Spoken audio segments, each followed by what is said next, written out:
నేను ఈ మిషన్ తీసుకొచ్చుకున్నప్పుడు వీళ్ళకి మరీ చెప్పిన సైడ్ పాదం అయితే ఒకటి సెట్ చేసి పంపిండ్రు అని చెప్పి. అయితే వాళ్ళు మర్చిపోయిందంట. తర్వాత నేను షాప్ దగ్గరికి వెళ్ళినప్పుడు అన్నయ్యనైతే ఈ పాదం అయితే ఇచ్చిండు. ఇదేమో పాత మిషన్ అండి, మనకు చెక్క జూకి మిషన్లు కాకుండా నల్ల మిషన్లు పెద్దవి ఉంటాయి కదా, ఆ మిషన్లు. అట్లాంటి మిషన్లకు ఆ మిషన్ది ఇది తీసుకున్నా నేను. నాకు దగ్గర ఇంకో 2-3 ఉండే కాబట్టి దీనికి కరెక్ట్గా సెట్ అయింది. ఇది మాత్రం సెట్ కాలేదండి, మీకు చూపిస్తా. కాలేదు, సెట్ కాకపోతే దాన్ని ఎట్లా యూజ్ చేసుకోవాలనేది మీకైతే చూపిస్తానండి. ఇలా ఇంకొక థ్రెడ్ పడితే చూడండి,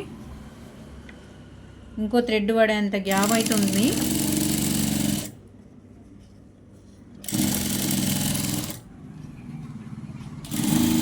ఇట్లే కుడుతుంది, ఎందుకు కుడుతుంది మీకు తలకాయ పని చేస్తలేదని అని అనుకోకుండా చూపిస్తా. దీనివల్ల మీకు ఎంత మంచి టిప్పు.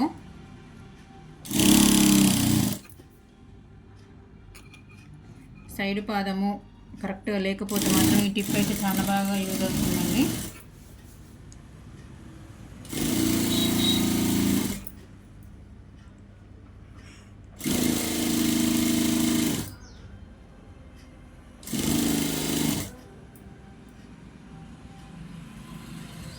వేసుకోండి థ్రెడ్ పైన పడేటట్టు. ఇలా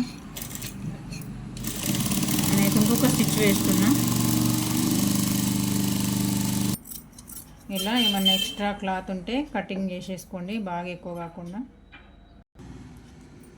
చూడండి ఇలానైతే స్టిచ్ వేసుకున్నాను. ఈ చివర్లు మాత్రం థ్రెడ్ మీద పడేటట్టు, పడకపోతే మళ్ళీ ఒకసారి థ్రెడ్ పైన కుట్టు అయితే వేసుకోండి. వేసుకున్న తర్వాత ఈ చివర్లు అనేది కట్ చేసేసి ఇక్కడ థ్రెడ్ అనేది తీసేయండి.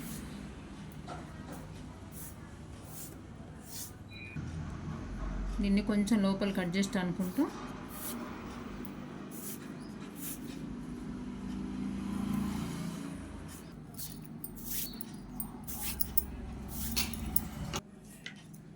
చూడండి. ఇట్లాంటి క్లాత్లకి మనము డోరీ ఫాల్ట్ అయిస్తే మాత్రం ఒకే లెవెల్గా కరెక్ట్గానైతే రాదండి.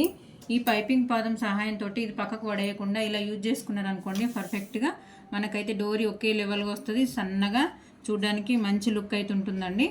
వీడియో ఎవరికైనా యూజ్ అయితే మాత్రం యూజ్ చేసుకుంటారనే ఉద్దేశం కొద్ది మీకు వీడియోని అయితే షేర్ చేస్తున్నానండి.